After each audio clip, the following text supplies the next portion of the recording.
कभी एक दूसरे के कट्टर दुश्मन रहे इराक और ईरान अब मजबूत दोस्त हैं। इराक में ईरान समर्थित लोगों की कमी नहीं है तो ईरान में भी ऐसा ही है। दोनों सरकारें एक दूसरे के साथ संबंधों को बेहतर करने की कोशिशों में लगी रहती हैं और इसी कड़ी में ईरान और इराक ने एक बड़ा समझौता कर लिया है जो अमेरिका को खटक रहा है। दरअसल इराक और ईरान ने अपनी 1400 किलोमीटर लंबी साझा सीमा पर सुरक्षा सहयोग को मजबूत करने के लिए एक नया समझौता ज्ञापन यानी एमओयू साइन किया है। ये समझौता 11 अगस्त 2025 को बगदाद में इराकी राष्ट्रीय सुरक्षा सलाहकार कासिम अल अराजी और ईरान की सर्वोच्च राष्ट्रीय सुरक्षा परिषद के सचिव अली लारिजानी की उपस्थिति में हुआ। इराकी प्रधानमंत्री मोहम्मद शिया अल सुदानी ने इस समझौते को दोनों देशों के बीच ऐतिहासिक करार देते हुए कहा कि ये क्षेत्रीय स्थिरता और आपसी भरोसे को बढ़ाएगा। क्यों किया गया समझौता?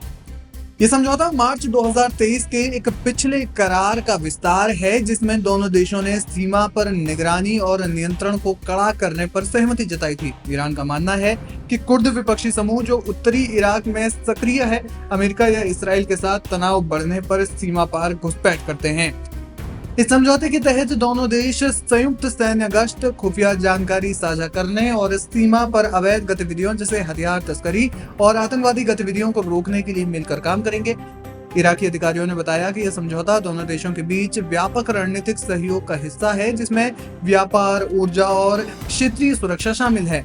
इराक के लिए यह समझौता इसलिए भी महत्वपूर्ण है क्योंकि वो अपने पड़ोसी देशों के साथ संतुलित संबंध बनाए रखना चाहता है, खासकर ईरान के साथ जो उसका प्रमुख व्यापारिक साझेदार है। हालांकि इस समझौते ने अमेरिका में चिंता की लहर पैदा कर दी है। मीडिया रिपोर्ट्स के मुताबिक अमेरिकी विदेश मंत्रालय के प्रवक्ता ने बताया कि इराक को अपनी संप्रभुता का सम्मान करना चाहिए, लेकिन ईरान के साथ गहरा सहयोग क्षेत्रीय स्थिरता को खतरे में डाल सकता है।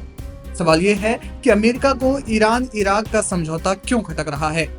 जानकार मानते हैं कि अमेरिका को डर है कि इस समझौते से इराक में ईरान का प्रभाव और ज्यादा बढ़ जाएगा, जिससे इराक में मौजूद अमेरिकी सैन्य और राजनयिक हितों को खतरा हो सकता है।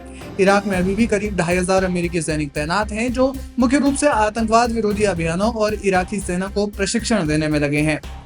अमेरिका को चिंता है कि ईरान समर्थित समूह जैसे कताइब हिजबुल्लाह, हरकत अल नुजबा और अन्य पॉपुलर मोबिलाइजेशन फोर्सेस इस समझौते का फायदा उठाकर अपनी सैन्य क्षमता बढ़ा सकते हैं। इन समूहों के पास मध्यम दूरी की मिसाइलें और ड्रोन्स हैं जिनका इस्तेमाल इसराइल या क्षेत्र में अमेरिकी ठिकानों के खिलाफ हो सकता है। जून 2025 में हुए इसराइल ईरान युद्ध के बाद ईरान दुनिया भर में समर्थन जुटा रहा है और अपनी विदेश नीति में उन्होंने कई बदलाव भी किए हैं जिसका मकसद है मिडिल ईस्ट में इसराइल के वर्चस्व और अमेरिका की पहुंच को कम करना। कहा जा रहा है कि ईरान इराक के बीच हुआ यह समझौता उसी दिशा में एक बड़ा कदम है।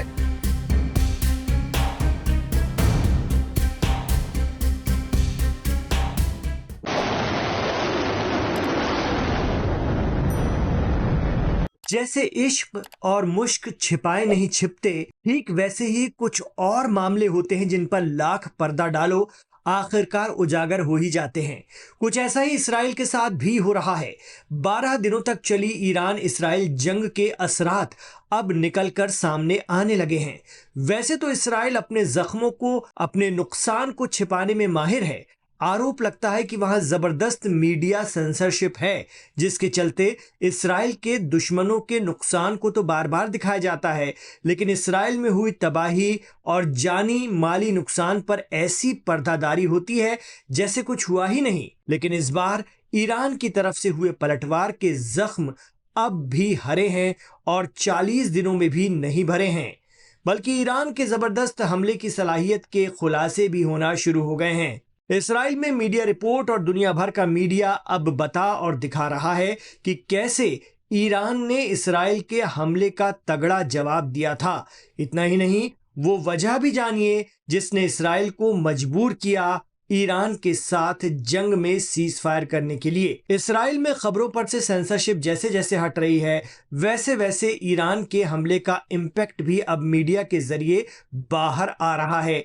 मीडिया रिपोर्ट बता रही हैं कि ईरान की गदर मिसाइल ने इसराइल में जंग के आखिर में वो तबाही मचाई कि इसराइल को समझ नहीं आया कि हो क्या रहा है। इसराइल ने कभी सोचा भी नहीं था कि उस पर कोई इतना खतरनाक हमला कर सकता है।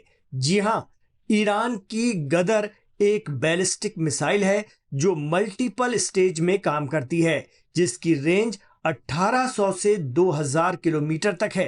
कहा जा रहा है कि ईरान ने जंग के 10वें और 11वें दिन गदर निकाली थी और उसका असर इतना जबरदस्त हुआ कि इसराइल को सीजफायर के लिए मजबूर होना पड़ा। अब खुलासा हो रहा है कि ईरान की गदर मिसाइल इसराइल की राजधानी तेल अवीव के बेतियाम इलाके में गिरी थी। इस हमले में 27 इमारतों को नुकसान हुआ था। करीब 2000 से ज्यादा इसराइलियों को वहां से जान बचाकर भागना पड़ा था। ईरान ने जंग के आखिरी 2 दिन में भयंकर काउंटर अटैक किए। इसमें इसराइल के हाइफा की बजान ऑयल रिफाइनरी पर हमला भी शामिल था।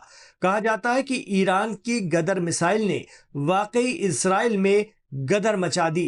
एक मिसाइल एक बार के हमले में 27 अलग अलग जगह टारगेट करती है। यही वजह है कि तेल अवीव में एक मिसाइल से ईरान ने 27 इमारतें तबाह की।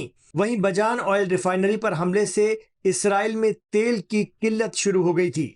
दरअसल 13 जून का हमला करते वक्त इसराइल ये मानकर चल रहा था कि इससे ईरान की टॉप मिलिट्री लीडरशिप खत्म हो जाएगी।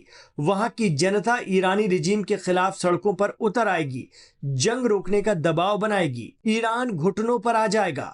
लेकिन हुआ इसका उल्टा। ईरान के जबरदस्त पलटवार से इसराइल में तबाही मचने लगी और गदर मिसाइल ने तो वहां गदर ही काट दी।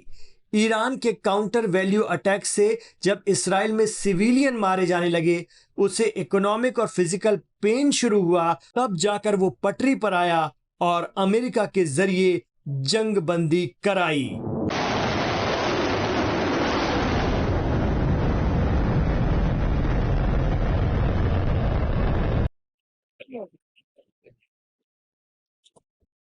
अमेरिकी प्रेसिडेंट ट्रंप ने अजरबैजान और आर्मेनिया के बीच चली आ रही बरसों पुरानी जंग का खात्मा तो कर दिया, लेकिन एक तीर से 2 शिकार करने की कोशिश भी की है, और वो है ईरान और रूस के हाथ बांधने की कोशिश। जी हाँ, 35 साल पुरानी दुश्मनी भुलाकर ईरान के पड़ोसी 2 मुल्क मिल गए हैं, लेकिन इससे ईरान की टेंशन बढ़ गई है और ईरान ने भी सीधे धमकी दी है। खबर है कि ईरान की फॉरेन मिनिस्ट्री के प्रवक्ता इस्माइल बाकी ने आर्मेनिया को साफ साफ कह दिया है कि अगर उसने अपने इलाके में ट्रंप रूट बनने दिया तो ईरान और रूस इसे बर्दाश्त नहीं करेंगे। उनका कहना है कि इस इलाके में किसी बाहरी शक्ति का दखल ईरान बिल्कुल भी नहीं सहेगा। ईरान को शक है कि ट्रंप रूट कॉरिडोर सीधे तौर पर ईरान की सरहद के पास नाटो की एंट्री का रास्ता बनेगा। ईरान ये भी मानता है कि अमेरिका ने उसके खिलाफ एक नया मोर्चा खोल दिया है।